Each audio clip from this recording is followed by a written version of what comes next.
I indicated I will be recusing myself on, and so I will auction off the gavel. Mr. Tonin, you seem to always do a real good job on these. Oh, thank you so much.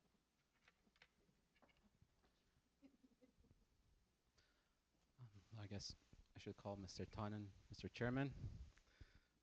Good evening, and rest of members of the committee. The proposal you have in front of you, my name is Sean Toussi. I'm the office principal at Memar Architects Inc., presenting the owner who are present today. I know it doesn't make much of a difference for your decision, but they're planning to live in the house, family of 3, I believe, with your kids. Yeah. So the proposal is a new dueling unit existing, and we have some changes, Mr. Chairman, that I will go over whenever you see fit. If you could read them for the record, number by number. Absolutely. So number 1 is changing from 8.75. It's changing from 8.75 to 8.4. That was done as a request of the urban forestry in one of the items they asked for. Also, number 6, the landscape is changing from 53%, 53.20% to 58%, which is basically 2% shy of the 60% required. It was achieved by eliminating a part of the front porch. I guess it's good if I explain it right now. We eliminated that porch for 2 reasons. One was the urban forestry concern for a 3.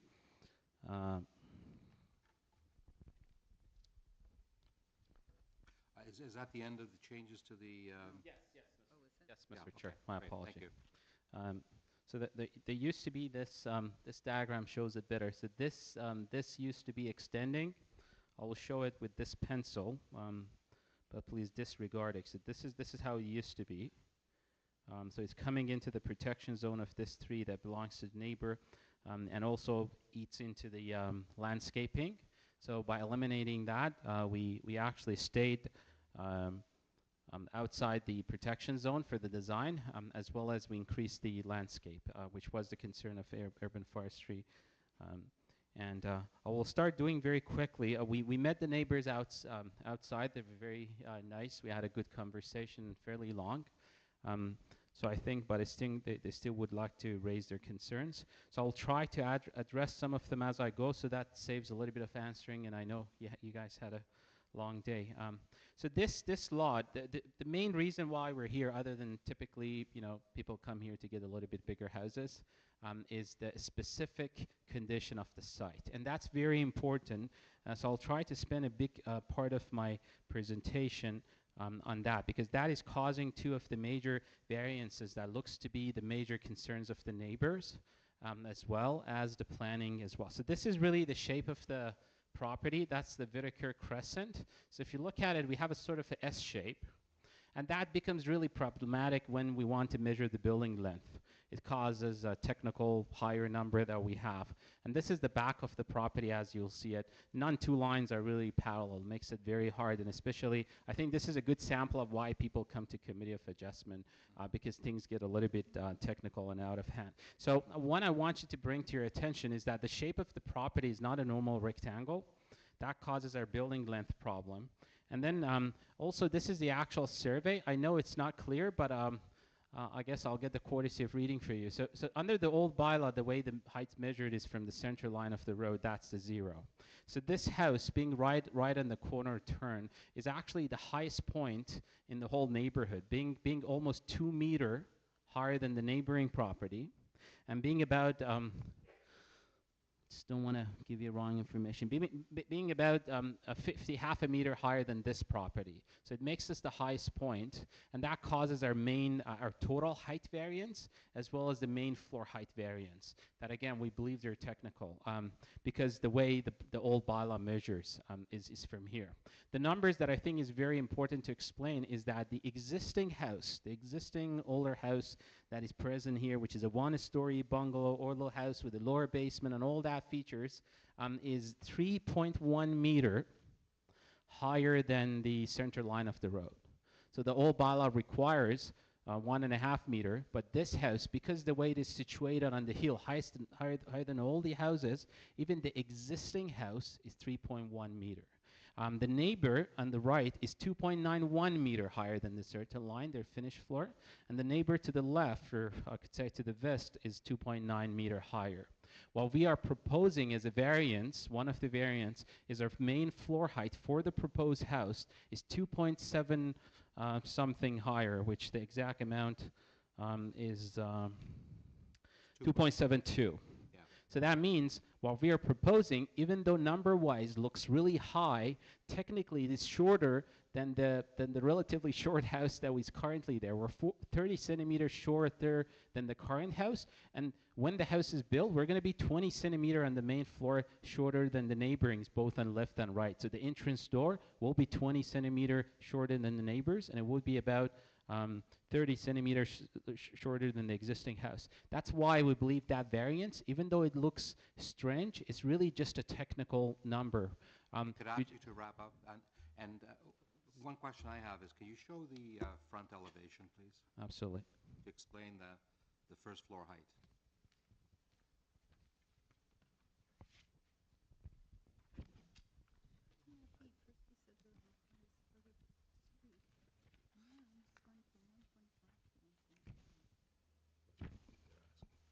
I think I have this diagram, Mr. Chair. That might actually do a much better job. Okay. I'll put it up here. So this is basically, this height is basically 1 meter only. Let me see if I can zoom it in. This is actually the center line of the road. That's the sidewalk. So the house hills up. That's where the almost schematic of where the property start. So we have the house. The actual porch is only 1 meter, like any typical house. Then you get in, and as you go to the back, it actually shapes it up. So as we're moving along up, it takes the whole shift. So the variance right now is that the city measures it from this point to the central line, and that's 2.72. The existing house, this number is even higher. The same thing goes with the height. That's why we have it higher. And the planning comment was that we don't see many houses that high. The purpose is that this is the highest house. Like even the house beside it is 2 meters shorter, the grade. So as you see, what happens, we're not even asking if 1 centimeter variance under new bylaw. We're in full compliance where it's like a typical house. It measures from here to the top.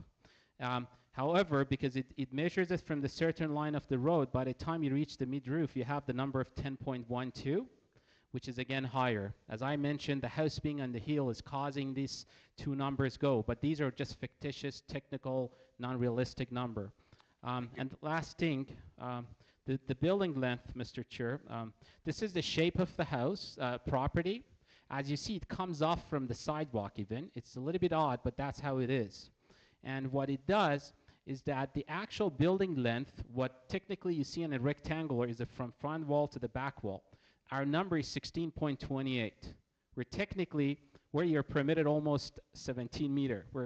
We're more than half a meter shorter than what is permitted in bylaw.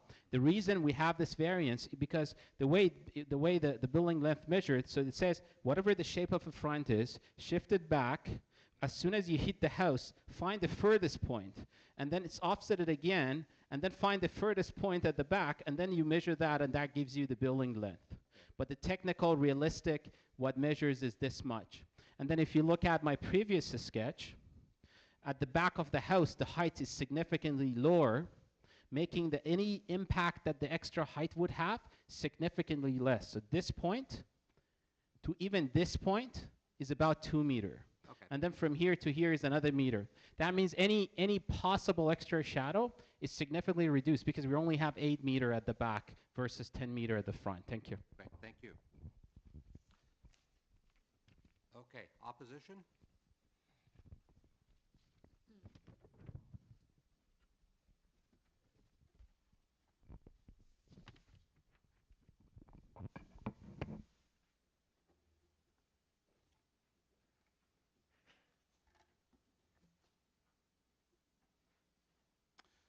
Please state your name and address. My name is Philip Chang, and I'm the owner of 59 Whitaker Crescent, which is on the east side of 57 Whitaker. My biggest concern is the length, the height, and the width of the house.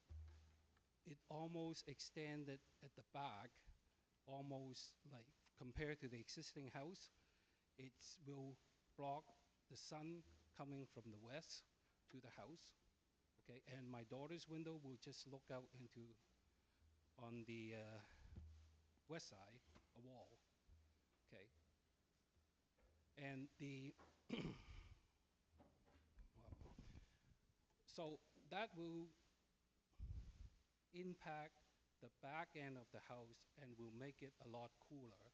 That means I have to spend more heat, and it's going to be environmentally unfriendly. Okay, so uh, I don't know the technical term how it's supposed to be or within guideline, but according to the report I have, all three, the height, the width, and the length of the house, it's all have variances.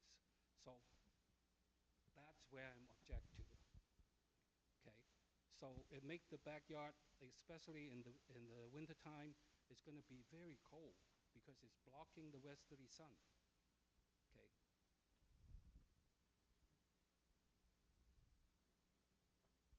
You heard the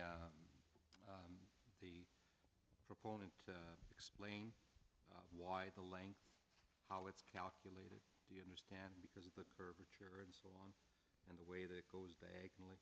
The house itself is not longer than 17 meters. It's short of that. So Then why is it there's the variance on I know the it's report? just the way it's measured because of the front, because of the curved lot line Right. at the But front. my concern is still with if this house is built, then I will have Okay. a cooler backyard. Okay, thank you. Any questions, members? Okay. Thank you. Anyone else?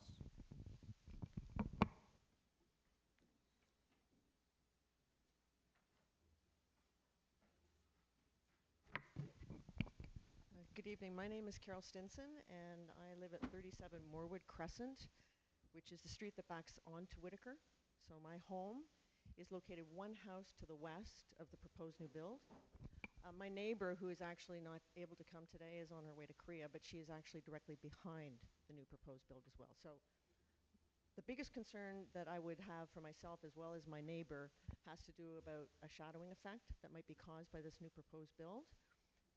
When we had some conversations outside prior to coming in today, we were assured by the architect that there would not be any shadowing.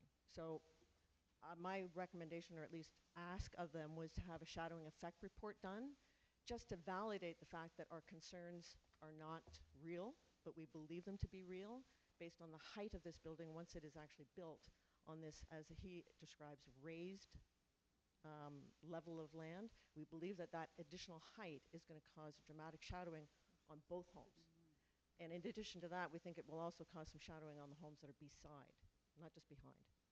So our request was to have a shadowing report done to alleviate any concerns that we might have that this is actually going to have an impact that would affect not just our right to light and our pleasure of having sun, but also affect the vegetation in the homes that have been already established around the neighborhood. So that was our ask, and hopefully that will be something that we considered. I don't believe, staff, that that's something we could enforce, a shadowing study. It's strictly between them. Yeah, well, Well, it just validates the fact that what our concern was is about the height, that the height would be too high and would, it's above and beyond what has actually been approved in variances in the past, and that that kind of a height would actually have a negative impact on the homes around it from a vegetation standpoint. okay. Any questions, members? I was just going to see on the map, there's no map showing location here. You could check. Yeah, I just want you to show me on this map. Sure. So my neighbor's right here behind me. This is the woman that's in Korea, and this is my home right here. So, yeah, south sun. So So the it's right at south, the back here. Here in and the here. winter particularly, you probably have a low sun Yeah. causing a shadow, but Yeah. In the summer, maybe not as much. It would be probably less dramatic in the summer, but God forbid, I'd love to live in an entirely summer environment, but we don't. So yeah, you're correct. In the summer, I think the shadowing would be very minimal, but in winter and in the fall months, it is going to be something that will be impactful to both homes. And again, I think that the variances, and I think that there was a document that was provided by one of the folks, I think it was Joe Nanos, with a recommended height. Yeah, did you understand, though, the calculation? Yeah, I of do height? understand, but it makes it even more impactful with the fact that he's actually indicating that it's on a higher level. Yeah. That makes it even But more he's well impactful. below the 10-meter limit under the new bylaw. So, you know, in the future, when we don't have the old bylaw to deal with, he would not be in contravention of anything. He wouldn't, assuming, of course, yeah, I mean, which is why I guess we're here, because there's a balance, obviously, that can be done maybe possibly between both. Yeah. Okay. Okay, thank you. Yeah, they are. Is that ours, or is this, did have we done it, Each. or Okay. is it another? Come on up.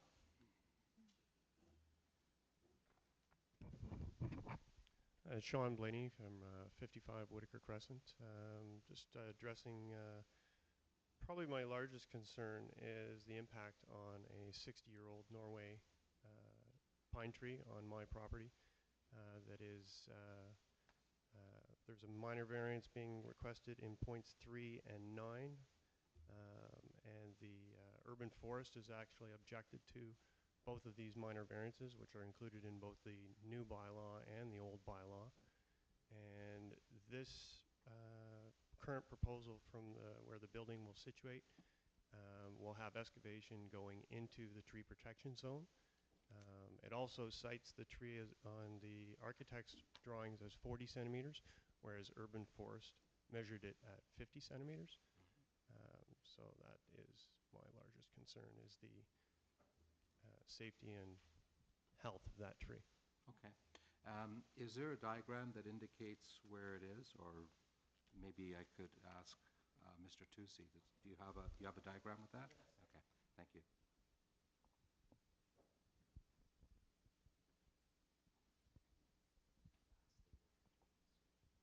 Okay. And they're asking for like a 1.2 meter setback when the bylaw asks for 1.8.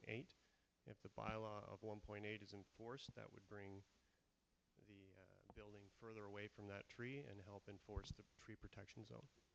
Okay. Thank you. Any questions? Okay, thank you. Any other opposition? Lamar?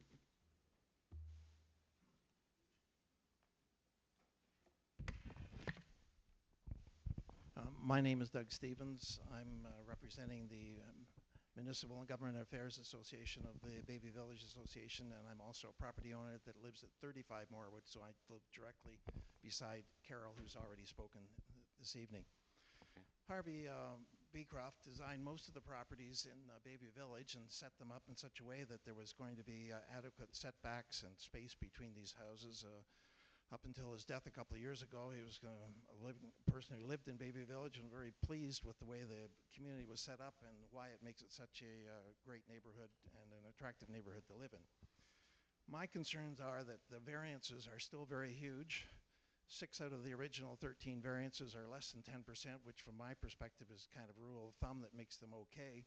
But another 7 of them range from 11 to 80 to 81% above what percentage I think is reasonable.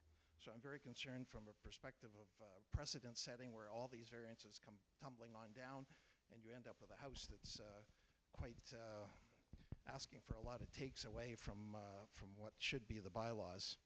The second point I want to make is that even the letter outlining what the variances presented to the community and some of the other houses seem to be a little misleading to me, and I'll just put this up. Hopefully we can see this. There were 19 references made to these applications that were passed. The ones I've highlighted in dark blue here, that 3 of those houses, so there's only 1 of them that had 3 variances. 10 of them had 1 variance, and 8 had 2 variances approved. The yellow ones show the 8 variances. None of them have 5 variances approved, which is what this particular applicant is asking for today. So this is a pretty significant reach from my perspective. The first floor height is, I think, another issue that needs to be wrestled with. We sat at this community about a little over a year ago and talked about 23 Page that again had a 2+ meter front, or at least first floor issue, and that eventually was rejected by this committee and sent ultimately to the OMB, and we're still waiting to hear the results of that OMB situation. So finally, this may be a great house, but from my perspective, it needs a different lot. Thank you. Any questions? I have a question for you, Mr. Stevens. This particular lot does have an unusual shape, and it has a curvature in the front that has an impact. Would you not acknowledge that? And that may not be the situation in some of the other lots that you're referring to. It can be, that's for sure. But I mean, the issue is, I guess, that they're still building an extremely large house for this particular lot, even though it meets, by and large, most of the some of the variances, but it certainly doesn't meet them all, or even come close to meeting them all. Okay, thank you.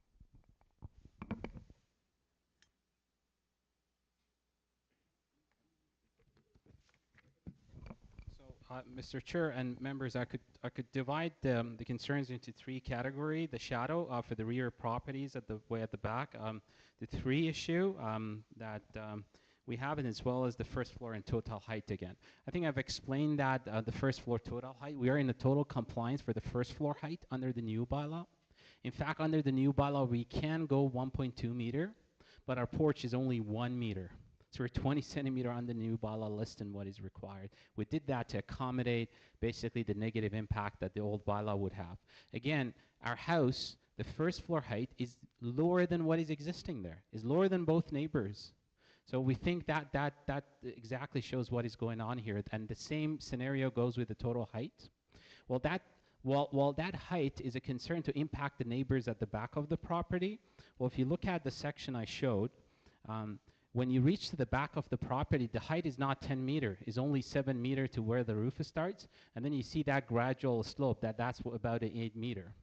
So that's 7 meter, so if I show you the diagram I made, apologize, it's very basic. So if that's the house at the back of the property, we have even 7 meter, and if you have a sun with this kind of roof coming down, even if it's at a 45 degree, which is hard to say, it only casts 7 meter shadows. So 7 meter height, about 7 meter shadow. Looking at the site plan that I provided, so the distance from the back, from the even closest corner to Carol's house is basically 15 meter.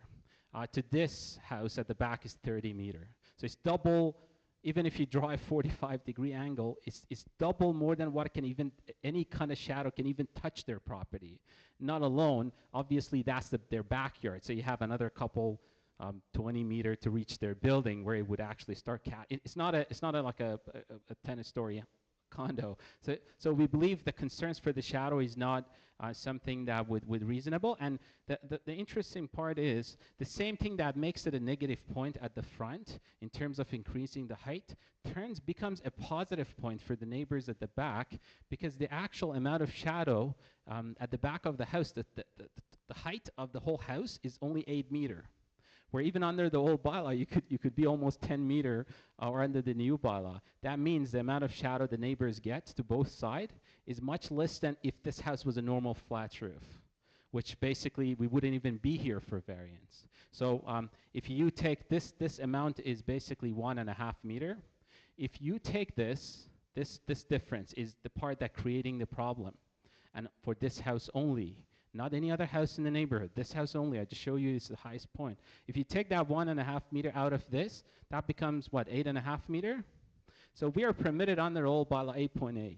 So if this wasn't because of this hill, we wouldn't even be here for the height variance. We would be in compliance with the old bylaw, we would be in compliance with the new bylaw, and the neighbors would get more shadow if we didn't have a hill, because this basically was almost 8.5. So we believe the shadow concern is not something that creates an issue. And in fact, the existing condition, even though on paper makes things look worse, in the practical aspect creates less shadow at the back for the neighbors to both sides as well as the back than if it was normal. Going back to the city, the last item, we have actually respected the neighbors. Like the whole design of this house was around trees.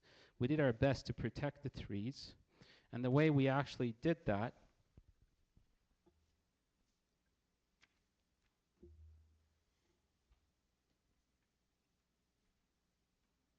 I think, no, I think, Sean, you remember that, the tree things, the paper that, I think you have it with you. Thank you.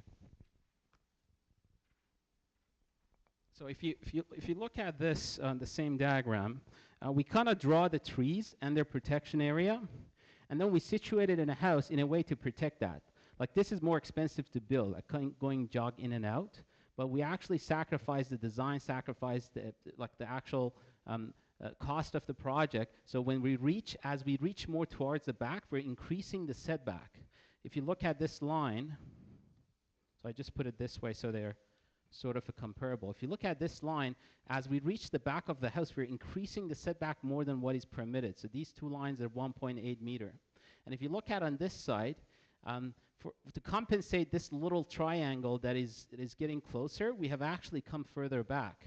That means as we reach to the backyard, which is the most part important for the clients in terms of, for the neighbors in terms of privacy, we're even offering more setback than what the bylaw requires and permits.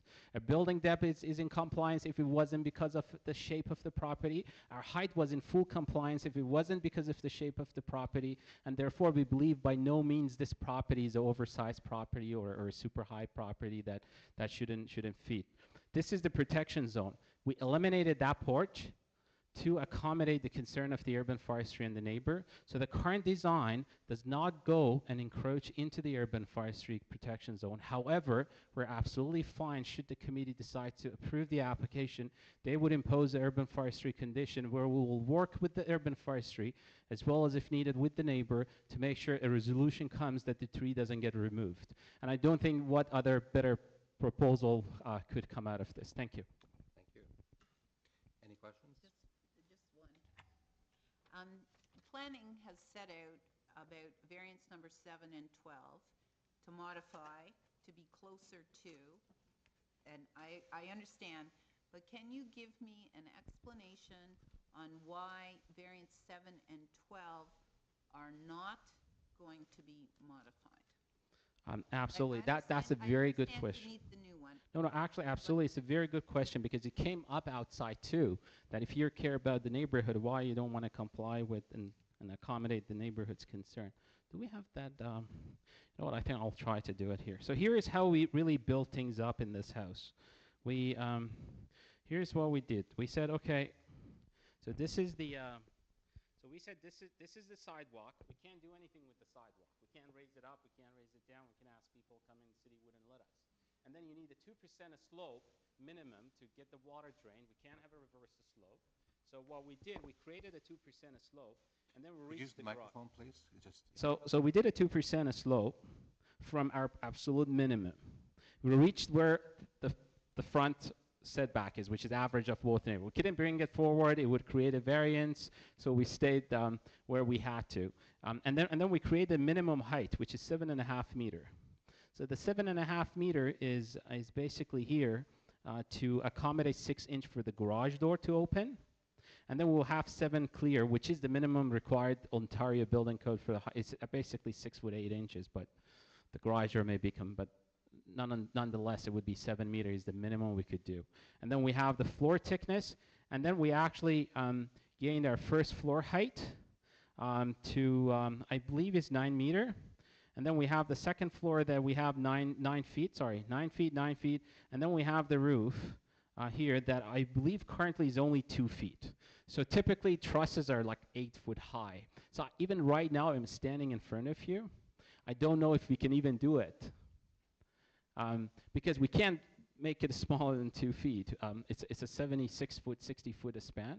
So even if most likely we're going to end up reducing our clear ceiling heights to maybe 8.5 on the second floor or do something else. But basically this height, which is a 10 meter, which is permitted by bylaw, came as the minimum. And these fellows are spending $1 million not on an 8 foot ceiling height. I know some of the neighbors say it is how high their ceiling is. And it is understandable. Maybe 40 years ago, it was a standard ceiling height, 8 foot. But in a nowadays where all the houses are 12-foot ceiling height, 9 foot is not a big ceiling height. Putting them together, it almost eliminates any chance of us really reducing this anymore.